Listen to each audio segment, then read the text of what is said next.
আসসালামু আলাইকুম ওরহমতুল্লাহ। তোমরা কেমন আছো সবাই? আশা করছি মহান আল্লাহর অশেষ রহমতে বেশ ভালো আছো।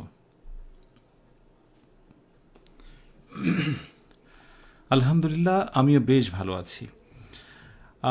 আমরা আজকে ক্লাস 9-এ হাজির হয়ে গেলাম, যেখানে জব প্রার্থীদের জন্য মোস্ট ইম্পর্ট্যান্ট আরও 35টি কোয়েশ্চেন সলভ করবো ইনশাআল্লাহ। আমাকে ঠিকঠাক মতো শোনা যাচ্ছে কি না সব মিলিয়ে আমাকে একটু কাইন্ডলি জানাবে। ওকে, ঝটপট করে একটু জানাও দেখি। আর শুরু থেকে শেষ পর্যন্ত অবশ্যই থাকতে হবে।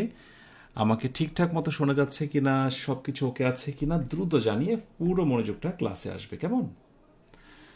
ওকে, যারা বিশেষ করে প্রথম থেকে ক্লাসগুলো করছো তারা তো আয়োজনের ব্যাপারে জানো, খুব কাছের একজন বন্ধুকে আজকের আয়োজনটা মেনশন করে দাও। তো চলো শুরু করে আজকের আয়োজন। 35টা প্রশ্ন সমাধানের আয়োজন। মনে রেখো, এটা শুধুমাত্র প্রশ্ন সমাধানের ক্লাস নয়, এটা একই সাথে মডেল টেস্ট।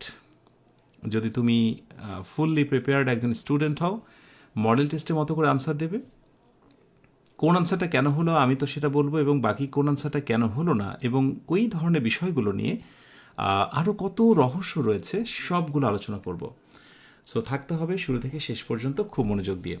একটু নিয়ত করে ফেলো দেখি যে ইনশাআল্লাহ শেষ পর্যন্ত, শেষ স্লাইড পর্যন্ত থাকতে চাই ইনশাআল্লাহ বলে কমেন্ট করে দাও। আর একটি বিষয় জানিয়ে দিই যে প্রতিটা স্লাইডে 3টা করে থাকবে, তোমরা নিজেরাকে ট্রাই করবে, তারপরে আমার সঙ্গে মিলিয়ে নেবে, এবং প্রতিবারই 3টা করে হয়ে গেলেই লিখে দেবে যে 3টার ভেতরে কয়টা তোমার রাইট হয়েছে, কেমন? আচ্ছা, প্রথম নাম্বার আজকে শুরু হচ্ছে আমাদের 281 থেকে, আর আমরা পৌঁছে যাব 315-তে। আচ্ছা, প্রথম নাম্বার কোয়েশ্চেনটা হলো a few of the three boys. A few of the এরকম কোনো ফ্রেজ নেই, আ ফিউ অফ হয় না, এটা একটা মারাত্মক ভুল। So the right answer, ফার্স্টে নিয়ে নিই, each of the three boys got a prize. Very very important একটা রুল, এবং এইটা ফার্স্ট টাইম একটা নোট দিয়ে রাখি তোমাদের। ওকে, সেই নোটটা হচ্ছে যে যদি কোথাও, আচ্ছা, each of the three boys got a prize, বাংলাটা কি? 3জন বালকের প্রত্যেকে প্রাইজ পেয়েছিল। 3জন বালকের প্রত্যেকে মানে প্রতিজনই পেয়েছিল, পুরস্কার পেয়েছিল। এখানে ইচ যদি তোমাদের থাকে কোথাও, এরপরে হচ্ছে এভরি থাকে, বিশেষ করে এগুলো একটু মনে রাখবে। ইচ এবং এভরি যুক্ত যে ব্যাপারটা, ইচ অফ, এভরি অফ ইত্যাদি, এইগুলোকে বলা হয় ডিস্ট্রিবিউটিভ প্রোনাউন। এগুলোর নাম হচ্ছে ডিস্ট্রিবিউটিভ প্রোনাউন। বিউটিভ প্রোনাউন, PRONOUN, প্রোনাউন। ব্যাস, এটা তোমরা একটু মনে রাখবে।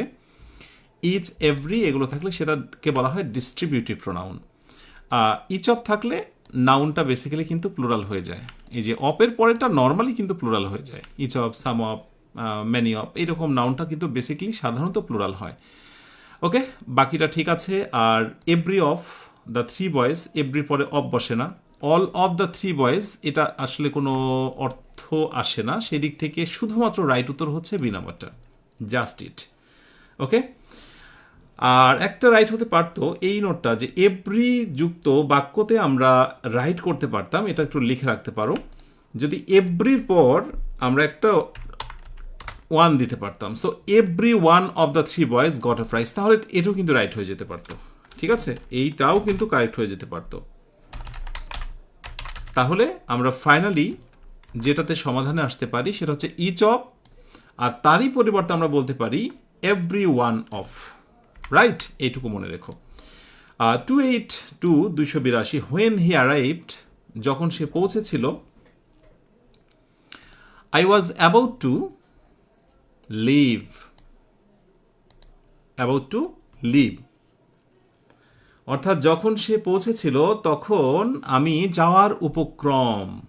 যখন সে পৌঁছেছিল তখন আমি যাওয়ার উপক্রম, মানে ছেড়ে যাব বা চলে যাব। এখানে দুর্দান্ত একটা শর্টকাট টেকনিক আছে, তোমরা মনে রেখো সবাই। সেটা হচ্ছে যদি কোথাও বি অ্যাবাউট টু থাকে, তাহলে তারপরে ভার্বের একটা বেস ফর্ম হয়। এটা দ্বারা বেসিক্যালি কোনো কিছুর আগ মুহূর্তের অবস্থাকে বোঝায়। বি অ্যাবাউট টু মানে হলো am, is, are, was, were, এরপরে অ্যাবাউট টু, তারপরে ভার্বের বেস ফর্ম।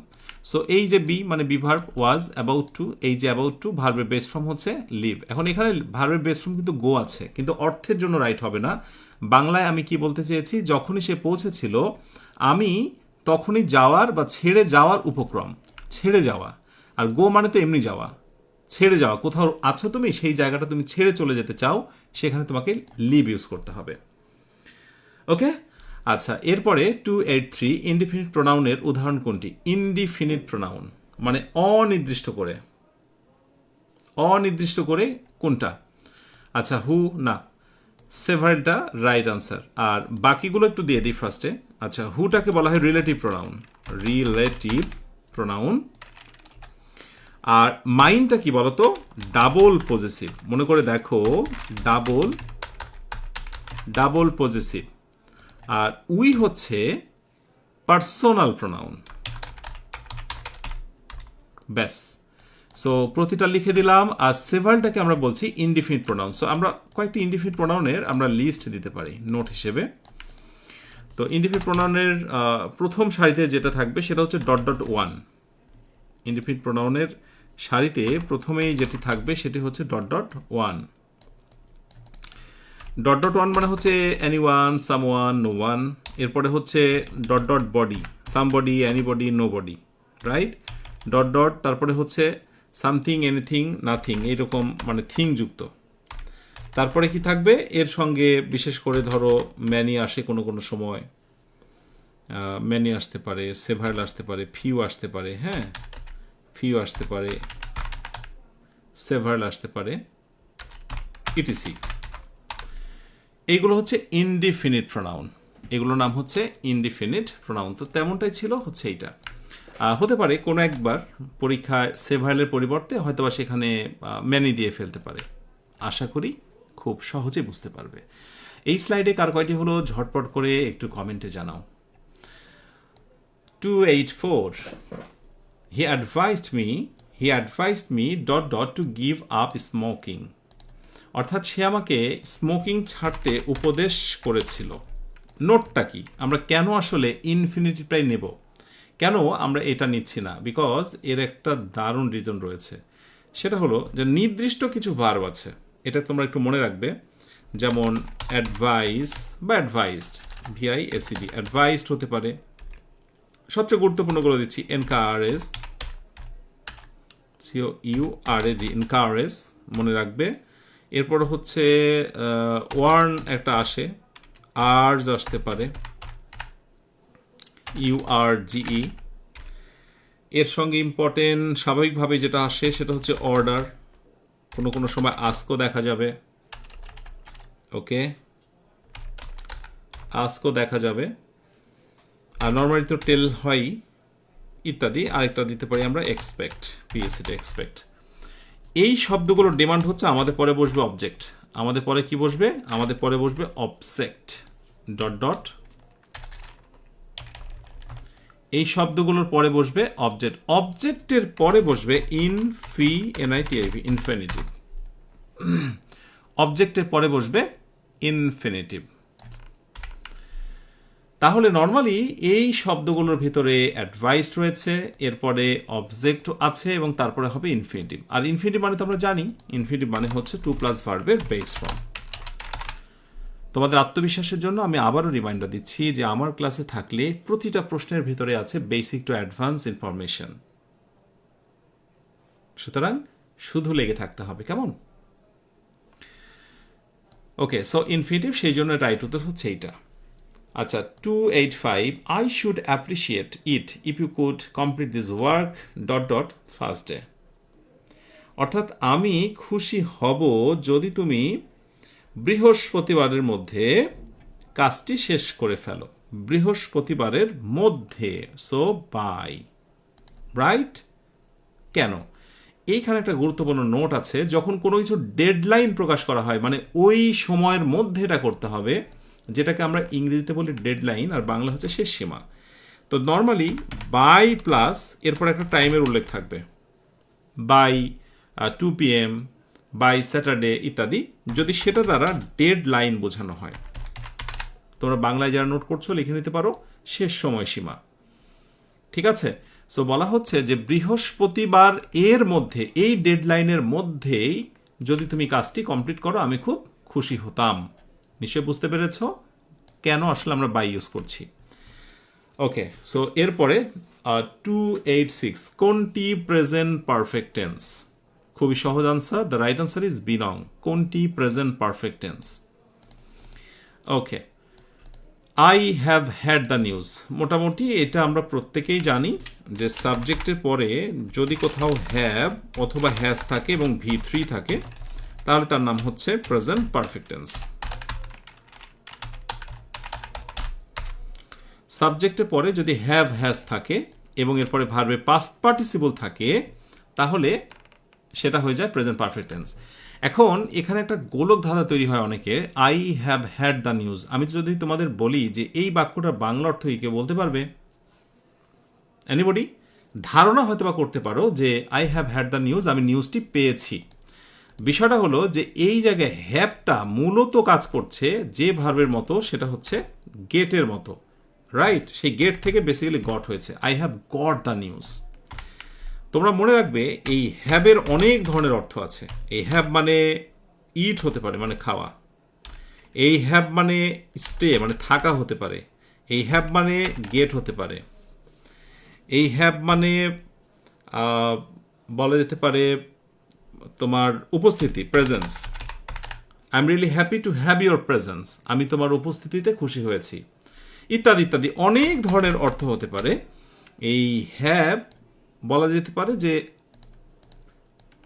বহুমাত্রিক ব্যবহার অর্থ দিয়ে থাকে। তাহলে আই হ্যাভ হ্যাড মানে হলো I have got the news. এটা হচ্ছে স্ট্যান্ডার্ড ফরম্যাট। এই বাক্য আর এই বাক্যের মধ্যে কোনো পার্থক্য নেই। ওকে, আশা করি এই যে সুন্দর কেউ কেউ লিখছো আমি খবরটি পেয়েছি, ফাইন, সুন্দর। এবারে দেখো এই যে হ্যাড আছে না, এই জিনিসটা তোমাদের অনেককে জানতে হবে। আমি বলবো যে এই নোটটা তোমরা করে রাখো।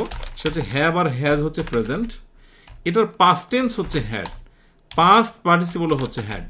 ঠিক আছে? যেভাবে আমরা বলি না গো, ওয়েন্ট, গন, ওই একই রকমভাবে হ্যাভ, হ্যাজ, হ্যাড এবং হ্যাড, এটা একটু মনে রাখবে। সাথে আরেকটা জিনিস দিয়ে দিই, তোমাদের অনেক কাজে লাগবে। সেটি হচ্ছে এম, ইজ, আর। এটা হচ্ছে প্রেজেন্ট, এটার পাস্ট টেন্স হচ্ছে ওয়াজ অথবা হচ্ছে ওয়ার। এটাও সমস্যা হয় না, কিন্তু সমস্যা হয় যখন এটা পাস্ট পার্টিসিপল বিন লেখা হয়, তখনই কিন্তু মাথা খারাপ হয়ে যায়। সো আমি আজকের পরে চাইবো যে তোমরা এই ছোট ছোট বিষয়গুলো, খুঁটিনাটি বিষয়গুলো অবশ্যই কন্ট্রোলে রাখবে। ঠিক আছে? মাশাআল্লাহ, যারা আমার সঙ্গে লেগে আছো চুম্বকের মতো, নিশ্চয়ই তোমরা তোমাদের লক্ষ্যে পৌঁছে যাবে। দোয়া রইল তোমাদের প্রত্যেকের জন্য। আর এটাও মনে রেখো, পরিশ্রম যারা করে মহান আল্লাহ তাদেরকে খুব নিবিড়ভাবে সাফল্য পাইতে সাহায্য করে থাকেন। আচ্ছা, এরপরে আমরা পরের স্লাইডে আসি। জানাও এই স্লাইডে কয়টি হলো? 287, it is impossible to do this. এটা বেসিকলি এটা হচ্ছে প্যাসিভ করতে হবে, যদিও লেখা নেই। এটা মানে ধারণা করো এটাকে প্যাসিভ করতে বলা হয়েছে। 287 এর রাইট আনসার হচ্ছে B number, this is impossible to be done. তবে এখানে একটা জিনিস বলি, হয়তোবা এইটাকে আমরা রাইট বলছি কিন্তু আরও একটা অর্থগতভাবে রাইট হয়, সেটা হচ্ছে দিস কান্ট বি ডান, মানে এটা হতে পারে না। That means it's impossible to do this, এটাও হতে পারে যদি এই অপশনটা না থাকে। এবার প্রশ্ন হচ্ছে এই ধরনের প্যাসিভ করার জন্য কোন বিষয়টা জানা খুব জরুরি। সো কোনো কথা হবে না, নোটটা লিখে নাও। নোটটা লিখে নাও। নোটটা হচ্ছে যদি আমরা কখনো ডট ডট ডট ডট, মনে রাখবো ইনফিনিটিভ প্লাস এক্সটেনশন পাই, FINIT, ইনফিনিটিভ, যেটাকে আমরা বলছি টু প্লাস ভার্বের বেস ফর্ম প্লাস এক্সটেনশন পাই, এক্সটেনশন পাই, ইনফিনিটিভ প্লাস এক্সটেনশন কোথাও পাই। ওকে, তাহলে আমরা যেটা করব, আগের যে অংশটুকু আছে ইজ ইকুয়াল টু, এটা যেন মনে থাকে, আগের যে অংশটুকু আছে সেটা হুবহু তাই থাকবে। এবার 2 এর পর একটা আমরা বি লাগাবো, টু বি, তারপরে যে ভার্বটা ছিল সেই হচ্ছে ভার্ব 3, তারপরে বাকি অংশ এক্সটেনশন যা আছে তাই। খেয়াল করো এবার, it is impossible to do this, এই যে টু ডু দিস, ঠিক আছে? পরিবর্তনের সময় আগে যে অংশটুকু ছিল হুবহু দেখো তাই বসে গেল।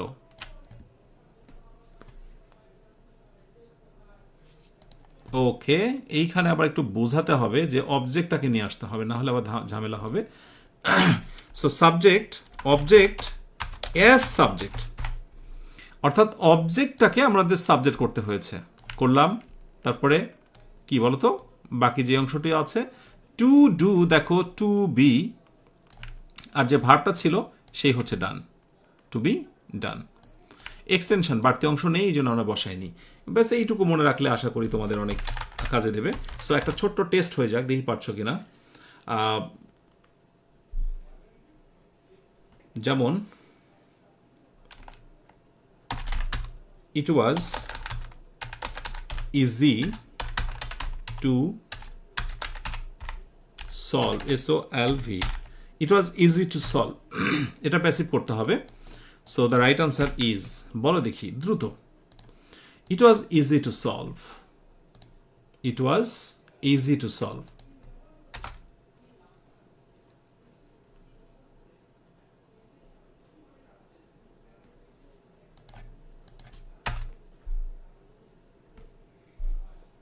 ইট ওয়াজ ইজি টু সলভ।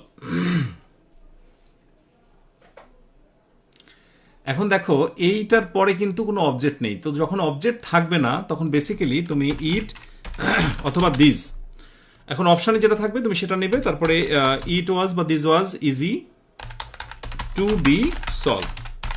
কোনো কোনো সময় এই জায়গাটায় তোমাকে হয়তো বা একটু কনফিউজ করতে পারে। নর্মালি যখন অবজেক্ট থাকে সেটা তুমি নিতে পারছো, কিন্তু যখন অবজেক্ট থাকছে না তখন প্রথমে থাকা সাবজেক্ট অথবা তার পরিবর্তে দিস। তো এই ক্ষেত্রে যেটা সহজ হয় যে অপশানে দেখা যায় যে মোটামুটি কোনটা থাকে। Okay, 288, which of the following sentence is correct, নিচের কোনটিকে আমরা কারেক্ট বলতে পারি? Can imagine? Yes, had you been there on time you could have had the information. এই তো অনেকে লিখেছো it was easy to be solve, সুন্দর। মানে এটা কনফিউজটা কি, এটাতে যেমন অবজেক্ট ছিল আর এটাতে ছিল না, দেখতাম যে তোমরা কি কত ভুল করেছো, বাট অনেকে পেরেছো। আচ্ছা, which of the following sentence is correct? So the right answer is A number. Had you been there on time you could have had the information. তো এটা কেন হলো, এটার জন্য আমি একটা সহজ রুল দিই। এই সেম বাক্যটাকে আমি যদি বলি যে এই বাক্যটাকে একটু পরিবর্তন করে দেখাও, এই বাক্যটাকে পরিবর্তন করে দেখাও, তাহলে কি করবে? লুক অ্যাট দিস, খেয়াল করো। হ্যাড ইউ বিন, তাহলে তুমি করবে যে ইফ ইউ হ্যাড বিন, বাকি যা আছে সবটাই তাই। খেয়াল করো, এটাকে বলছি আমরা থার্ড কন্ডিশন। তোমাদের কাদের কাদের এটা কন্ট্রোলে আছে একটু জানাও তো, যে স্যার কন্ডিশনাল সকল সেন্টেন্সের রুল আমাদের কন্ট্রোলে, এমন যারা আছে একটু কমেন্টে জানাও তো। সো ইপের পরে যদি পাস্ট পারফেক্ট টেন্স থাকে, পরবর্তীতে would have, could have, might have, ভার্বের পাস্ট পার্টিসিপল, এর যে কোনো একটা হয়েছে। ঠিক থার্ড কন্ডিশনাল যদি তুমি চাও যে ইফ ব্যবহার করবে না, ঠিক তার পূর্বে ওই হ্যাডটা চলে আসে, রাইট? সো এই হ্যাডটা ইপের এখানে চলে আসে, ব্যাস। তাহলে দেখো এই বাক্য আর এই বাক্যটা হচ্ছে সেম। সো যেটা আমরা শেখানোর সময় বলি যে এটা হচ্ছে থার্ড কন্ডিশন, আর এটা হচ্ছে থার্ড কন্ডিশনালের এক্সট্রা বা অর বলা হয়, অথবা, মানে অপশনাল একটা রুল। সেম জিনিস থার্ড কন্ডিশনালের, এটি হচ্ছে অথবা, যেখানে ইফ থাকে না। মাশাআল্লাহ, হ্যাঁ অনেকে বলছে কন্ট্রোল কন্ট্রোল। আচ্ছা, ভেরি গুড। আচ্ছা, 289, they went to school yesterday, সে গতকালকে স্কুলে গিয়েছিল। প্রশ্ন হলো এটা ট্যাগ কোয়েশ্চেনটা কি হবে? প্রথম কথা হচ্ছে পাস্ট টেন্সের জন্য আমরা ডিড নেব, কথাটা হাঁ বোধক, এই জন্য না করে দেবো, so did and day. Very very easy, এখানে তেমন কিছুই বোঝানোর নেই। ওয়েল, জানো দেখি এই স্লাইডে কার কয়টি হলো। আচ্ছা, আসতে পারি আমরা পরের স্লাইডে। সবশেষে কিন্তু জানাতে হবে যে 35টা সলভ করলাম, 35টাই কার হয়েছে, ঠিক আছে? আচ্ছা, 290 চুজ দ্য কারেক্ট সেন্টেন্স। 290 আমরা choose the correct sentence. Right answer, though he is strong he is lazy. এই রুলটা না খুব ইম্পর্টেন্ট, এবং এটার সাথে সাথে তোমাদেরকে আর কয়েকটা জিনিস আমি দেখিয়ে দিই, বিশেষ করে THOES, দো, অলদো, এরপরে হচ্ছে ইফ, বিশেষ করে যেগুলো একটু বেশি কনফিউজড করে। এইগুলো যদি কোনো বাক্যের শুরুতে বসে তাহলে প্রথম বাক্যের পর বা কি বলে ক্লজের পরে আসে কমা, এটা খুব ইম্পর্টেন্ট। আর যদি এইগুলো বাক্যের মাঝে বসে, এইগুলো বাক্যের মাঝে বসে, তাহলে আর কোনো কমা বসে না। দেখো, একটু তাকিয়ে দেখো, আর কি ধরনের ভুলগুলো ঘটে আমি দেখাচ্ছি তোমাদের। আর এই কমা যেটা আছে, মনে রাখবে এই কমার মধ্যেই কয়েকটা জিনিস লুকানো থাকে। কমা ভিতরে যে কয়টা জিনিস লুকানো থাকে, দেন, তারপরে হচ্ছে আফটার, এইরকম অর্থ চলে আসে। তারপরে হচ্ছে ইয়েট, হ্যাঁ, আর এই সবগুলো অর্থ তোমার যেমন যেমন মনে চাইবে সবগুলোর অর্থই কিন্তু তুমি এর ভিতরে পাবে। যেমন আমি তোমাদেরকে পার্থক্যটা এবার বোঝাই। আচ্ছা, এটা একটু দূরে রাখি। আচ্ছা, এবার টেস্টে আসো তোমরা, একটু দেখো। আমি যদি এরকম বলি যে if you come then I will go, আমাকে বলতে পারো আমি ভুলটা কোথায় করেছি? Can imagine? ইয়েস, ইফ দিয়ে যদি কোনো বাক্য হয় তাহলে প্রথম বাক্যের পরে বসবে কমা, এই সব দেন ম্যান বসবে না। So it's wrong. The right answer is, এই সেম বাক্যটাই নেব, শুধু এই দেনের জায়গাতে আমরা কি দিয়ে দেবো? একটা কমা দিয়ে দেবো। So if you come I will go. তাহলে নিশ্চয়ই বুঝতে পেরেছো। আবার এই সেম বাক্যটাই আমরা যদি প্রথমে লিখতাম আই উইল গো, মাঝখানে হবে if you come. That means conjunction যদি বাক্যের মাঝে বসে তাহলে কোনো কমা ব্যবহার করতে হয় না। 291, হি আস্কড ইউ, সে তোমাকে জিজ্ঞাসা করেছিল where you had been born, তুমি কোথায় জন্মেছিলে, কোথায় জন্ম নিয়েছিলে। এইটা সাধারণত এত দূর অনেকে আসবে না, এর আগে হয়তো বা এইটাকে রাইট করে ফেলতে পারে। বাট এখানে দুইটা সূত্র কাজ করবে। প্রথমটা হচ্ছে past is equal to past. কাদের কাদের এই সূত্রটা মনে আছে একটু বলো তো? আগেরটা যেহেতু পাস্ট টেন্স, পরেরটা অবশ্যই পাস্ট টেন্স হবে, তার মানে প্রথম চান্সে প্রেজেন্ট পারফেক্টটা বাতিল হবে, রাইট? প্রেজেন্ট পারফেক্টটা বাতিল হবে, অন্যান্য কি ভুল আছে সেটা পরে কথা। তাহলে পাস্ট হলে পরেরটা পাস্ট হবে, তাহলে সেই জায়গা থেকে এইটাকে আর আমরা এটাকে ফার্স্ট প্রায়োরিটিতে রাখতে পারি। এখন প্রশ্ন হচ্ছে ডি নাম্বারটা কেন হবে? হি আস্কড ইউ, এটা নর্মালি আমরা ন্যারেশনের নিয়ম অনুযায়ী, ক্লজের নিয়ম অনুযায়ী, পরেরটা এমনি বাক্য, এটা কোনো প্রশ্নবোধক নয়। প্রশ্নবোধক হলে তো অক্সিলারি ভার্ব সাবজেক্টে আগে আসে। আর এটা সিম্পল বাক্য, আর যেহেতু জন্মগ্রহণ করা এই বিষয়গুলো প্যাসিভ অর্থে হয়, এই জন্য আসলে বিন এসেছে। সেই জায়গা থেকে সূত্র একটাই, past is equal to past, এবং এই পাস্টের ক্ষেত্রে সবচাইতে বেস্ট হচ্ছে পাস্ট পারফেক্ট, এবং মোস্ট অফ দ্য টাইম তুমি দেখবে যে পাস্ট পারফেক্টই হচ্ছে ন্যারেশনের নিয়ম অনুযায়ী। ঠিক আছে? আচ্ছা, 292, if we go to the park, যদি আমরা পার্কে,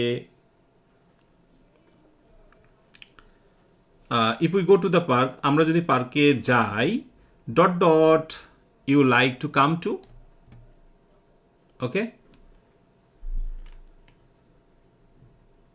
তাহলে তুমি কি আসবে? Would you like to come to, তুমিও কি আসবে? যদি আমরা পার্কে যাই তুমি কি আমাদের সাথে যোগ দেবে? তুমি কি আসবে? So the right answer is would, because এখানে একটা সূত্র কাজ করবে। কারণ এইটা না জানলে বেশিরভাগ হয়তো এখানে শ্যাল দিয়ে ফেলবে, আর অপশানে যদি উইল থাকতো তো অনেকেই উইল দিত। কেন? কারণ ইপের পরে প্রেজেন্ট, পরেরটা হবে ফিউচার, মানে অত বুঝতে না যে ইপের পরে প্রেজেন্ট, পরেরটা অনেকে ফিউচার দিয়ে বসে থাকবে। বাট আমরা কি জানলাম? আমরা জানলাম যে শ্যাল, কুড বা এটা না হয় উড হবে, কারণ উড ইউ লাইক টু, এই অংশটুকু মনে রাখবে তোমরা। Would you like to basically এটা দ্বারা পোলাইট এক্সপ্রেশন বোঝায়, ভদ্র কোনো এক্সপ্রেশনের ক্ষেত্রে এটা ইউজ করতে হয়। Would you like to dot dot something, সেই জায়গায় ইউ লাইক টু তো আছেই, শুধু তার আগে আমরা উড বসিয়ে দিলাম, দ্যাটস অল। জানাও এই স্লাইডে কয়টি হলো তোমার। দেখো, প্রতিটা মুহূর্তেই কিন্তু সফলতার ঘ্রাণ, প্রতিটা মুহূর্তেই মন খারাপের কারণ। কারণ একটা স্লাইডে তিনটা কোয়েশ্চেন যদি হয়, দেখো কত মজা লাগছে তোমাদের। এবং বলেই দিই তোমাদের, খুব বেশি দিন না যেদিন একেবারে টের পাবে যে এই প্রশ্নগুলো থেকেই বারবার বিভিন্ন প্রতিযোগিতামূলক পরীক্ষায় কমন আসছে। সুতরাং এত ভাইটাল কোয়েশ্চেন্সগুলোকে তুমি কোনোভাবে অ্যাভয়েড করবে না। Well, 293, Selena knocked it out of the park, okay, with her performance in the culinary art. অর্থাৎ হচ্ছে সেলিনা দুর্দান্ত একটা পারফরমেন্স করেছিল রন্ধন সম্পর্কীয় একটি আর্ট হচ্ছিল সেই জায়গাটায়। এখানে কিচ্ছুই না, আমরা হয়তো মনে করছি কেন এত কঠিন জিনিস বসলো। এটা ছোট্ট একটা রিজন হলো, একটু নোট, ওকে, এটা ছোট্ট একটা নোট হচ্ছে knock it, KNOCK, knock it out of the park. অনেক বড় একটা বাক্য, অনেক বড় একটা ইডিয়াম। এই ইডিয়ামটার বাংলা অর্থ হচ্ছে বিশাল সাফল্য অর্জন করা। So receiving a great success, তোমরা চাইলে বাংলায় লিখে নিতে পারো।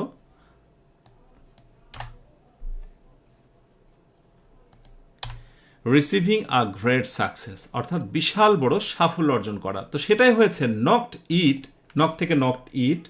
আর দা পার্ক বাকি অংশটুকু তো আছেই, তাহলে মাঝখানে কি বসবে? অবশ্যই আউট অফ হবে। মানে এটা হলো যে লম্বা একটা ফ্রেজ, ইডিয়ম, তার মাঝখানে অংশটা ছিল না। এটা আমরা অনেকে হয়তো জানতাম না, বিধায় হয়তো বা এটাকে আমরা গ্রামাটিক্যাল রুল মনে করেছি, বাট এটা একটা সিম্পলি ইডিয়াম। এভাবেও কিন্তু অনেক সময় আসতে পারে।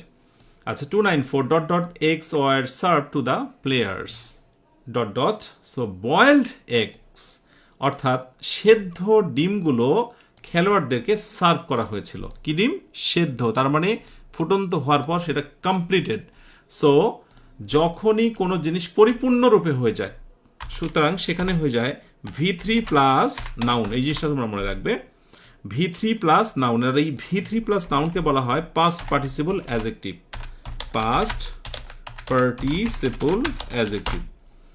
V3 প্লাস নাউন, এই যে দেখো নাউন তো আছেই, এর আগে হবে V3, মানে ভার্বের পাস্ট পার্টিসিপল, অন্যগুলো নয়। যেমন ধরো আমি আরেকটা উদাহরণ দিতে পারি, কমপ্লিটেড টাস্ক, কমপ্লিটেড টাস্ক, ঠিক আছে। আমি বলতে পারি রিটেন ডকুমেন্ট। খেয়াল করেছো, একেবারে শেষের ভার্বে পাস্ট পার্টিসিপল এবং তারপরে নাউন। এরকম অনেক বাক্য তোমরা দেখবে, completed task, written document, right. ঠিক একইভাবে বয়েলড এগস অর্থাৎ সেদ্ধ ডিমগুলো প্লেয়ারদেরকে দেওয়া হয়েছিল। Okay, 295, which of the following is a strong verb? নিচের কোনটিকে আমরা স্ট্রং ভার্ব বলতে পারি? Can imagine strong verb? Strong আর উইক ভার্বের একটা খুব সহজ সংজ্ঞা হলো, আচ্ছা ফার্স্টে রান, আনসারটা দিয়ে দিই। এটাকে আমরা স্ট্রং ভার্ব বলছি, STRONG, স্ট্রং। আর একটা হচ্ছে কি উইক। ছোটবেলায় যখন এই দুইটা ভার্বের নাম শুনতাম, আমার কাছে মনে হতো এ খুব শক্তিশালী আর এ খুব দুর্বল। মানে এ হচ্ছে অনেকটা মোটু আর এ হচ্ছে পাতলুর মতো। আসলে এখানে মোটা পাতলার বিষয় নাই, বিষয়টা হচ্ছে জাস্ট একটা নিয়ম। হ্যাঁ, সেই নিয়মটা কি? নিয়মটা হচ্ছে যে যখনই ওয়ার্ডের ভিতরে আমরা ভাওয়াল চেঞ্জ দেখব, CHANG, চেঞ্জ অফ ভাওয়ালস, অর্থাৎ বিভিন্ন রকমের ভাওয়ালসের যে অনেক সময় পরিবর্তনগুলো হয় সেগুলো। আর উইক ভার্বের ক্ষেত্রে যেটা, এটার পরিবর্তন হয় কিন্তু বেশি না, সেটা হচ্ছে বলবো যে অ্যাট দ্য এন্ড, একবার সবার শেষে সিম্পলি যেটা যুক্ত হয়, অ্যাট দ্য এন্ডের শেষে ডি যুক্ত হতে পারে, ইডি হতে পারে, কোনো কোনো সময় টি যুক্ত হতে পারে, ঠিক আছে। এইগুলো যেমন আমরা দু একটা এক্সাম্পল দিতে পারি। যেমন ভাওয়ালে চেঞ্জ করে আমরা যেমন এই মুহূর্তে দেখলাম রান, এটার পাস্ট টেন্স হচ্ছে RAN, ran, past participle run. খেয়াল করো ভাওয়ালটা চেঞ্জ হয়ে কিন্তু কি পরিবর্তন হয়েছে, তুমি একটু জায়গাগুলো দেখো, প্রেজেন্ট পাস্ট পার্টিসিপলে ভাওয়ালের জায়গাটা পরিবর্তন হয়েছে। এরকম তো অনেক ভার্ব আছে, গো, ওয়েন্ট, গন, তুমি যেটাই বলবে দেখো, গো, ওয়েন্ট, তারপর হচ্ছে কি গন, গো, ওয়েন্ট, গন। এই যে দেখো পরিবর্তনের জায়গাটা দেখো, ভাওয়ালটা চেঞ্জ হয়ে গেছে, কত কিছু নতুন নতুন আসছে, তাই না? সো এইটা। আর উইক ভার্বের ক্ষেত্রে নর্মালি ধরো আমি বললাম ওয়াক, ঠিক আছে। তারপরে মেক বলি, এগুলোর সাথে জাস্ট কি হয়, একটা ইডি যুক্ত হয়ে যায়, মেক, জগ, হ্যাঁ, এগুলোর সাথে একটা করে কি যুক্ত হয়, শুধু ইডি যুক্ত হয়ে যায়, একটা করে ইডি যুক্ত হয়ে যায়। এই ইডির পরিবর্তনগুলোকে মোটামুটি উইক বলা হয়। আর ভাওয়ালের যখন চেঞ্জ হয়ে অন্য কিছু হয়ে যায় সেগুলোকে স্ট্রং ভার্ব বলা যায়। সেই দিক থেকে আমরা বলবো যে শুধুমাত্র রানই হচ্ছে সেই রকম একটা ভার্ব যার পাস্ট পার্টিসিপল করার সময় এই পরিবর্তনগুলো হয়। সো দ্য রাইট আনসার এ। ঝটপট করে জানাও দেখি এই স্লাইডে কার কয়টি হলো। কত ছোট প্রশ্ন না, একবার ছোটবেলা আমরা পড়েছিলাম স্ট্রং ভার্ব উইক ভার্ব, আর সেখান থেকে এই প্রশ্ন এসেছে। 296 I like dot dot, 296 I could sing, আমার ইচ্ছা, এখানে পছন্দ করার থেকে বেস্ট বাংলা হবে আমার ইচ্ছা, আমার অভিপ্রায়, আমি ভাবি আমি যদি গান গাইতে পারতাম। রুলটা কি, রুলটা বলো। রুলটা হচ্ছে বেসিক্যালি তো জানো যে আই উইশ, কিন্তু পরিপূর্ণরূপে একটু শিখে দিয়ে, আই উইশ যদি থাকে, অথবা কোথাও ইফ অনলি থাকে, অথবা আই লাইক থাকে, যেটা এই মুহূর্তে দেখছো, তাহলে পরবর্তী ক্লজের সময় আমরা বেসিক্যালি সাবজেক্টে পরে কুড অথবা একটা জিনিস বসাতে পারি, উড প্লাস ভার্বের বেস ফর্ম, ব্যাস সেটি হয়েছে কুড সিং। যদি কুড না থেকে কোনো সময় উড থাকে, বোথ আর কারেক্ট। ক্লিয়ার? আচ্ছা 297, আচ্ছা 297, which of the following is A correct sentence, নিজের কোনটিকে আমরা কারেক্ট বলতে পারি। Yes, the right answer is he is too clever to miss the point. এটিকে আমরা রাইট বলছি। কেন রাইট বলছি, রিজনটা কি? রিজনটা হচ্ছে এই বড় টু আর ছোট টু এর একটা খেলা। অন্যান্যগুলোতে দেখো টু দেওয়া হয়েছে, পরে নট টু, সো দেওয়া হয়েছে টু, খালি খেয়াল করো ভুলটা কোথায়। এখানে টু দেওয়া হয়েছে কিন্তু একটা টু নেই। এখানে একটা জিনিস তোমাদের সব কিছু ক্লিয়ার করে দেবে, সেটি হচ্ছে যে কোথাও যদি বড় টু বসে, এর সঙ্গে ছোট টু এর সম্পর্ক মানে বসবেই বসবে, ছোট টু ডট ডট বড় টু ডট ডট ছোট টু। এই ছোট টু এর পর যখন ভার্বের বেস ফর্ম বসায়, এর মধ্যে অর্থটা অটোমেটিক্যালি নেগেটিভ হয়ে যায়। তোমরা মনে রাখবে এই অংশটা অর্থ অটোমেটিক্যালি নেগেটিভ হয়ে যায়। সুতরাং টু প্লাস ভার্বে বেস ফর্ম বসিয়েছ, আবার নট, তা কোনোভাবেই চলবে না, চলবে না, চলবে না, যার কারণে এ নাম্বারটা ফুল। আর এই ছোট টু বসেছে, কিন্তু সেখানে তার আগে সো কেন, এখানে টু হওয়ার কথা, যেটা শুধুমাত্র সি নাম্বারে রাইট। আর এখানে ছোট টু আছে কিন্তু কি নেই, বড় টু নেই। আশা করি বুঝতে পেরেছ। ওকে, সো এই জিনিসটা জানতে হয়, আর কিছু না জানলেই চলে। হ্যাঁ, আর 298, you look terrific in that dress. The word terrific in the sentence means, অর্থাৎ দেখো সিনোনিম অ্যান্টোনিম কিন্তু অনেক সময় ভিন্নভাবে আসতে পারে। সিনোনিম অ্যান্টোনিমগুলো একটা সেন্টেন্সে ব্যবহার করে বলতে পারে যে এইটা দ্বারা আসলে কি বোঝা যায়। সো এখানে টেরিফিক মানে কি, নর্মালি কিন্তু যদি বলা হয় what is the synonym of terrific, তো অনেকে হয়তো বা হরিবল দিয়ে ফেলবে, কিন্তু এই বাক্যতে বোঝানো হচ্ছে ড্রেসটাতে তোমাকে খুব চমৎকার দেখা যাচ্ছে। টেরিফিকের অর্থ এখানে positive. So the right answer is excellent. এই জন্য টেক্সট অত্যন্ত গুরুত্বপূর্ণ। টেরিফিক মানে হরিবল, এটাই সত্য কথা, কিন্তু এই বাক্যতে ড্রেসটা চমৎকার, এক্সিলেন্ট, সেটা বোঝানো হয়েছে। আশা করি ঠিকঠাক রাইট আনসার দিয়েছ। ওকে, এবার জানাও এই স্লাইডে কয়টি হলো। এবার চলে আসো 299, when a person says he is all in, যখন কোনো ব্যক্তি বলে যে he is all in, it means, তখন এটা বলতে কি বোঝায়? খুব চমৎকার কোয়েশ্চেন, যে যখন কোনো ব্যক্তি বলে যে সে হচ্ছে অল ইন, অল ইন মানে কি? You have to know. All in that means he is very tired, he is very tired. All in মানে এক্সহস্টেড, সহজ কথা, অল ইন মানে এক্সহস্টেড। এই ইডিয়মটা মনে রাখতে হবে, ইডিয়মটা খুব ইম্পর্টেন্ট। আমার পুরো 1000 প্রশ্নের ভিতরে আমি হাতে গোনা 15 থেকে 20টা ইডিয়ম দেবো, 15 থেকে 20টা সিনোনিম দেবো, 15 থেকে 20টা স্পেলিং দেবো। দেখবে মুখস্থ অংশে যেগুলো দিচ্ছি ইনশাআল্লাহ এগুলোই ঘুরে ফিরে বারবার আসছে। আচ্ছা, নিতে হবে এগুলো। আচ্ছা, এখানে তাহলে অল ইন দ্যাট মিনস ক্লান্ত। সো আমি একটু ইংরেজিতে লিখতে পারি এক্সহস্টেড, এক্সহস্টেড। ঠিক আছে, ক্লান্ত। তাহলে হি ইজ, এটা রিপ্লেস করে দাও, হি ইজ ভেরি টায়ার্ড, এক্সস্টেড, অথবা যেটাকে আমরা বলতে পারি ভেরি টায়ার্ড। ব্যাস। 300। আচ্ছা, she played on the flute, সে বাঁশি বাজিয়েছিল। এই প্যাসিভ ফর্ম ইজ, প্যাসিভটা কোনটা হতে পারে? দ্য ফ্লুট ওয়াজ, যেহেতু এটা পাস্ট টেন্স, খুবই সিম্পল, অবজেক্টকে সাবজেক্ট করলাম, আমরা পাস্ট টেন্সটা নিলাম, এই যে ওয়াজ প্লেড, প্লেড অন বাজানো একসাথে। মানে এখানে মেন সমস্যাটা কি, অনেকে মনে করে আরে বাবা অনও একটা প্রেপোজিশন, বায়ও একটা প্রেপোজিশন, একসাথে বসে নাকি? বাট এটা ভুলে যেতে হবে, এগুলো হচ্ছে গ্রুপ ভার্ব। ঠিক আছে, নির্দিষ্ট ভার্বের সাথে নির্দিষ্ট কিছু প্রেপোজিশন তো বসেই, বসে যদি সাধারণ অর্থ দেয় তাহলে অ্যাপ্রোপ্রিয়েট প্রিপোজিশন, আর যদি ভিন্ন অর্থ দেয় তাহলে গ্রুপ ভার্ব। মনে থাকবে এটা তোমাদের? আচ্ছা, এই জিনিসটা একটু দিয়ে দিই তোমাদের, যে এটা যে গ্রুপ ভার্ব, অনেকে এই জিনিসটা গুলিয়ে ফেলে, সেটা হচ্ছে একটু দেখে রাখো তো সবাই। সেটা হচ্ছে, ধরো আমি বললাম অ্যাবাইড বাই, মানে হচ্ছে মেনে চলা। অ্যাবাইড মানে কিন্তু এমনি মেনে চলা, অর্থের সুন্দর মিল আছে না, সেটাকে বলছি আমরা অ্যাপ্রোপ্রিয়েট প্রিপোজিশন।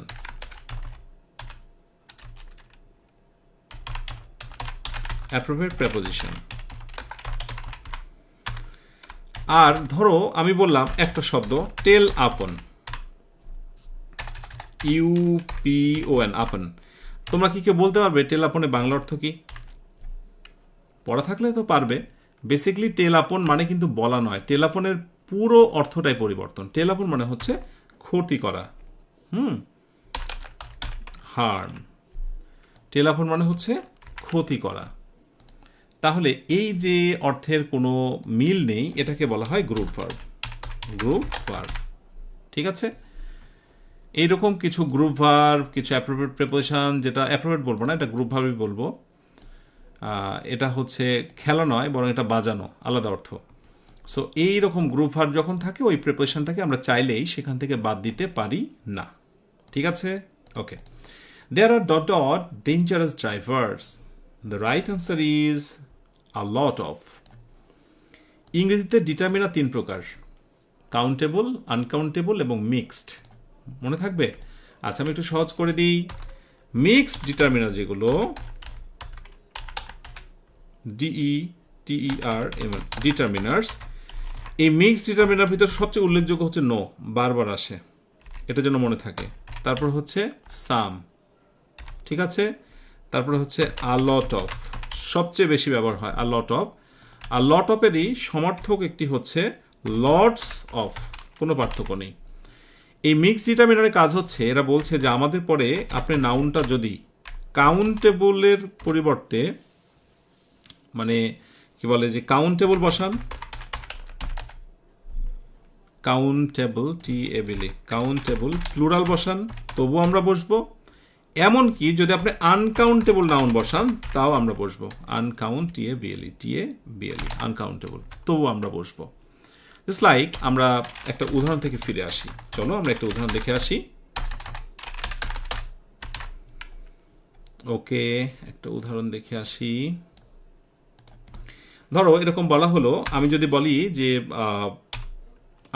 বলি যে মানি এটা কি নাউন, তো বলবে স্যার এটা গণা যায় না, এটা আনকাউন্টেবল নাউন, রাইট। আমি যদি বলি ফ্রেন্ডস এটা কি, তো বলবে যে এটা গণনা করা যায়, একটা দুইটা বন্ধু, অথবা এটা কাউন্টেবল নাউন। ওকে, সো এখন আমি যদি একটা বাক্য লিখি যে I have a lot of money, MONY, মানি, তাহলে বাক্যটা রাইট আছে। আবার আমি যদি বাক্য লিখি যে I have a lot of friends, তবুও বাক্যটা রাইট আছে। দ্যাট মিনস এই শব্দগুলো কাউন্টেবল এবং আনকাউন্টেবল নাউনের পূর্বে বসে। সো কাউন্টেবল এবং আনকাউন্টেবল নাউনের সাথেই ডিটারমিনারের সম্পর্ক, এটা জানতে হবে। আর আ ভেরি লট, লট অফের পূর্বে এরকম আ ভেরি বসে না। ভেরি মাচ অফ নামের কোনো ফ্রেজ নেই, ভেরি মেনি অফ নামের কোনো ফ্রেজ নেই। সো একটাই রাইট উত্তর, a lot of. There are a lot of dangerous drivers, এই যে কাউন্টেবল এবং সেটা হচ্ছে প্লুরাল। সো বসতেই পারে, কোনো সমস্যা নেই। জানাও দেখি এই স্লাইডে কার কয়টি হলো, ঝটপট করে কমেন্টে জানাও দেখি। ওকে, 302 choose the correct sentence. 302 right answer কোনটা হতে পারে? He speaks English like the English. Bangla অর্থ বোঝার চেষ্টা করো। সে ইংরেজি বলে ইংরেজ জাতিদের মতো। সে ইংরেজি বলে ইংরেজ জাতিদের মতো। রিজনটা কি? এখানে আমাদের কোন জিনিস জানতে হবে? এখানে বেসিক্যালি আর্টিকেলের ব্যবহার। সেটা হলো এই সেম জিনিসটাই কোনো এক সময় এইভাবে থাকতে পারে, dot dot dot dot dot dot. So right answer আমরা কি করতে পারি? Dot dot dot dot dot dot. একটু দেখো, এইটাকে আমরা বলছি ল্যাঙ্গুয়েজ। সো ল্যাঙ্গুয়েজের পূর্বে হচ্ছে নো আর্টিকেল ক্রস, আর এটা হচ্ছে জাতি। সো জাতির পূর্বে কি হবে? দা হবে। তাহলে আমরা কি সূত্র দিতে পারি? আমরা বলতে পারি no article, RTI article plus হচ্ছে ল্যাঙ্গুয়েজ।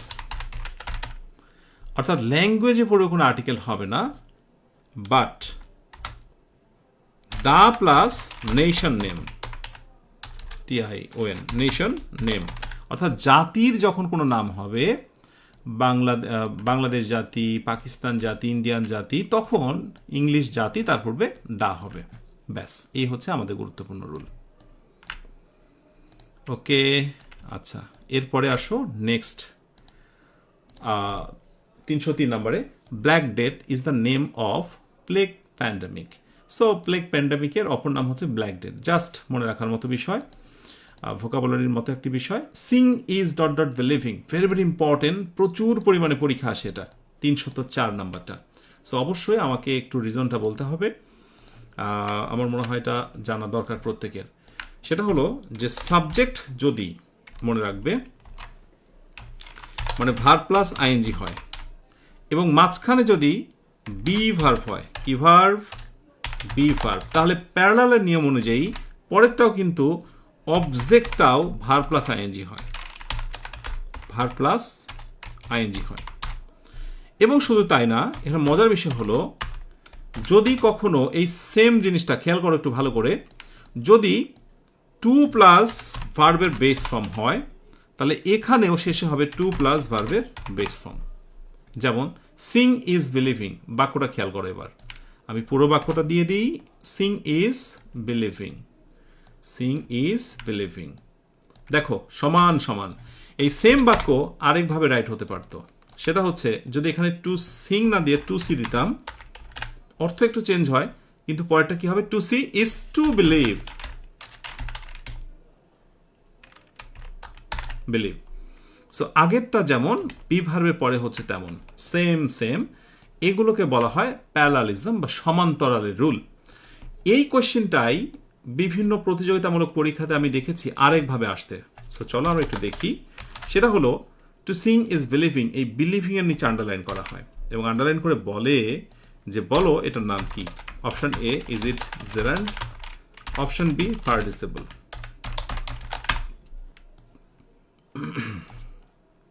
বলো দেখি। খুবই সিম্পল।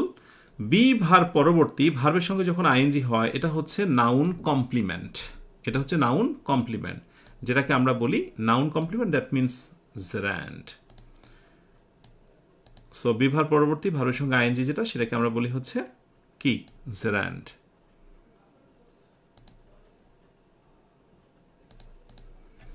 ব্যাস, ক্লিয়ার? আশা করি বুঝতে পেরেছ। এবার আমরা জানতে চাইবো এই স্লাইডে কার কয়টি হলো। এবার পরের স্লাইডে আসি আমরা। Identify the word that can be used as both singular and plural. নিচের কোনটি একই সাথে সিঙ্গুলার এবং প্লুরাল দুইটাই হতে পারে? উড, ইস্যু, লাইট, এগুলো সিঙ্গুলার এবং প্লুরালটা আলাদা। বাট ফিশ একমাত্র শব্দ যেটা সিঙ্গুলারও যা প্লুরালও তাই। নোট, ফিশ, এটার প্লুরাল হচ্ছে ফিশ। ঠিক আছে? ফিশের সিঙ্গুলারও যা প্লুরালও তাই। ওকে, জানলাম। তবে এই ধারণা নেওয়ার পর যদি এমন একটি প্রশ্ন কখনো তুমি দেখো, তাহলে কিন্তু কনফিউজড হয়ে যাবে। তুমি জেনে রাখলে ফিশের সিঙ্গুলারও যা প্লুরালও তাই। ইংরেজিতে এরকম অনেক আছে, তার ভিতরে সবচেয়ে গুরুত্বপূর্ণ কয়েকটা। ফিশের সাথে সাথে আমি বলবো যে ডিয়ার, যে ডিয়ার মানে হচ্ছে হরিণ। তারপরে ধরো এর সাথে আসবে ফিশ, ডিয়ার, তারপরে শিপ, হ্যাঁ এই টাইপের শব্দগুলো, তার মানে স্যামন ফিশ ইত্যাদি। এইগুলো সিঙ্গুলার প্লোরাল আসলে এক, সিঙ্গুলার প্লোরাল আসলে একই। তো ধরো এরকম একটা টেস্ট দিলাম, দ্য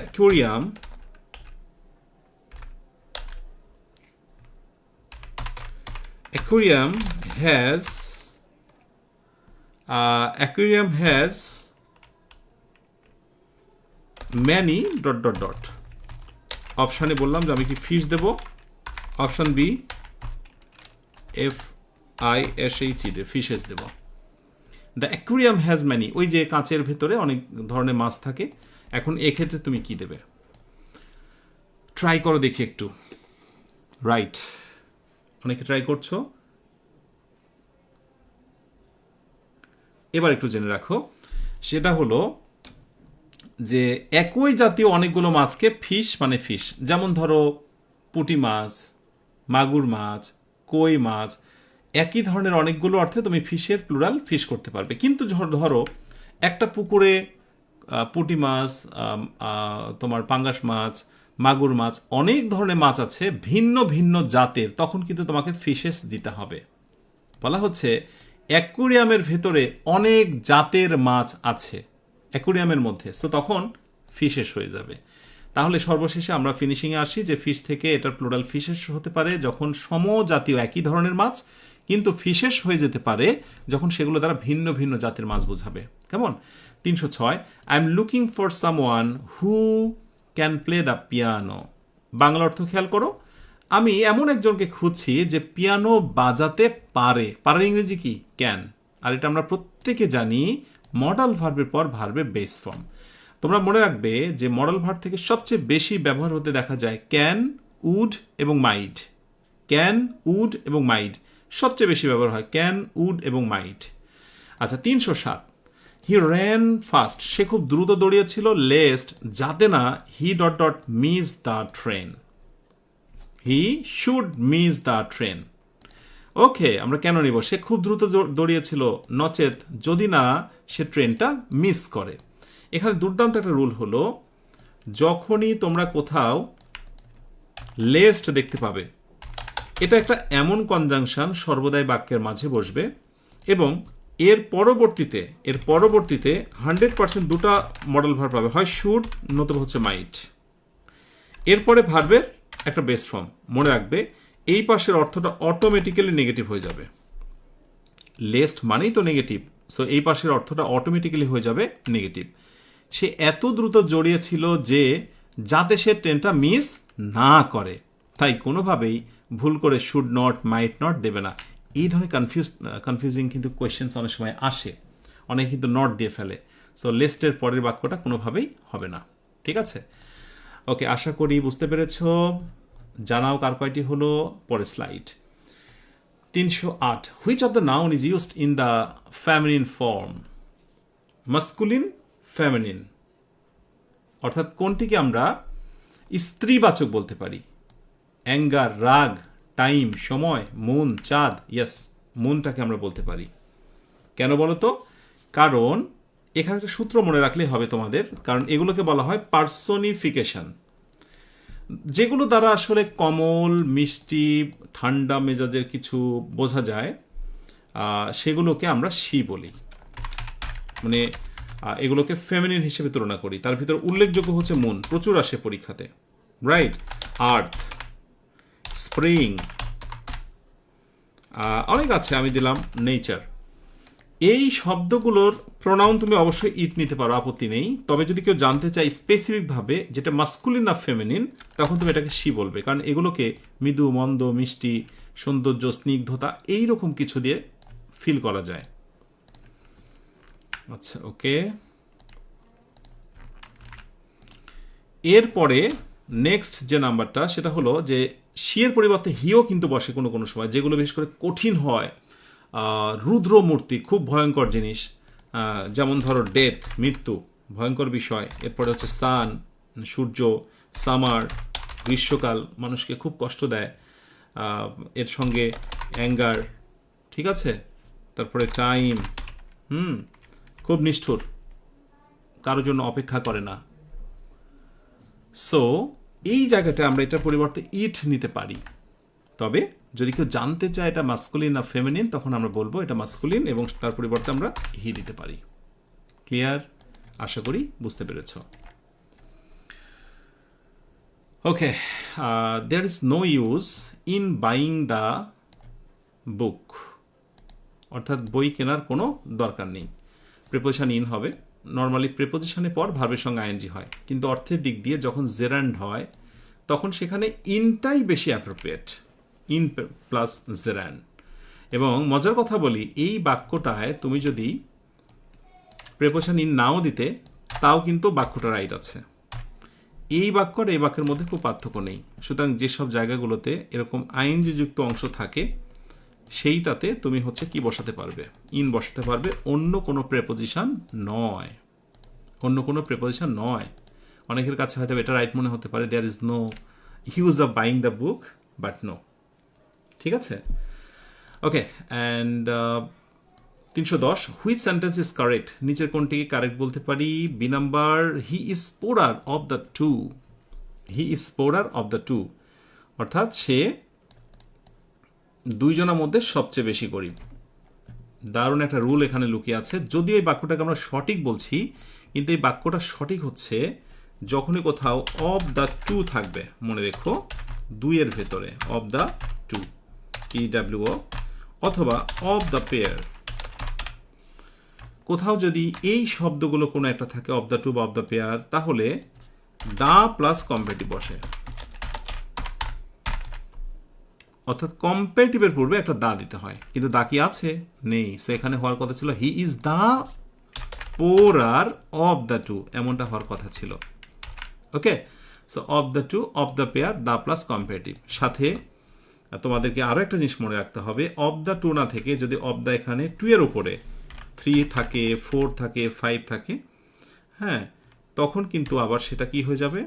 তখন আবার সেটা হয়ে যাবে the plus superlative. Superlative, superlative কি দেখতে চাও? আচ্ছা, চলো একটু দেখাই আমি তোমাদের। যেমন বলা হলো যে of the two I like dot dot, বলা হলো দ্য বেটার, বি নাম্বার বলা হলো দ্য বেস্ট। আরেকটা বাক্যতে বলা হচ্ছে অফ দ্য, 2 এর জায়গাতে 3, আই লাইক ডট ডট, কি হবে? Of the 2, of the 3। যেহেতু 2, অতএব কোনো কথা নেই, the plus comparative, so the better. আর অফ দ্য 3, দ্যাট মিনস কি হবে? The best. এগুলোই তো পরীক্ষা, আসলে এগুলোই আসে, এর থেকে অন্য কোথা থেকে কিছু আসবে না, বাট হয়তো বা তোমরা এটা পারো না। সো তোমাদের রিকোয়েস্ট থাকবে এই জিনিসগুলো, খুঁটিনাটি বিষয়গুলো দেখো, প্র্যাকটিস করতে থাকো। জানাও কার কয়টি হলো। এরপর হচ্ছে 311, an adverb does not modify. একটা অ্যাডভার্ব আসলে কাকে মডিফাই করে না? প্রথমত নাউনকে সে মডিফাই করে না, এটা মনে রাখবে। অ্যাডভার্বের কাজই হচ্ছে অ্যাডভার্ব প্লাস, মানে অ্যাডভার্ব প্লাস হচ্ছে অ্যাডজেক্টিভ, তারপরে অ্যাডভার্ব প্লাস অ্যাডভার্ব, আর একটা হচ্ছে ভার্ব প্লাস হচ্ছে অ্যাডভার্ব। ঠিক আছে? এই মোটামুটি। যেমন আমি একটা উদাহরণ দিই, বলা হচ্ছে যে ভেরি গুড, সহজ করে। অ্যাডভার্ব প্লাস অ্যাডভার্ব, বলা হচ্ছে ভেরি ফাস্ট। এটা হচ্ছে বললাম যে স্পিক্স ক্লিয়ারলি। তাহলে এই যে ক্লিয়ারলি, ফাস্ট, অ্যাডভার্বগুলো খেয়াল করতে হবে কিন্তু, হ্যাঁ, এই জায়গাগুলো একটু লক্ষ্য করো। সেই জায়গা থেকে আমরা দেখতে পেলাম যে নাউনের কোনো ফাংশন বা কার্যবল এর মধ্যে নেই। সো অ্যাডভার্ব কখনো নাউনকে মডিফাই করে না। আ কাউ ইজ ডট ডট, কি বলতে পারি? Smaller then an elephant. একটা হাতির থেকে একটা কাউ সবচেয়ে ছোট। যখনই কোথাও দেন থাকে তখনই তো একটা তুলনা করে ফেলি আমরা, রাইট? এটা বিগার হতে পারে না, শর্টার হতে পারে না, লঙ্গার হতে পারে না, অর্থের দিক দিয়ে বেস্ট হচ্ছে স্মলার, বাট সবগুলোই কিন্তু কম্পারেটিভ। বুঝতে পেরেছো?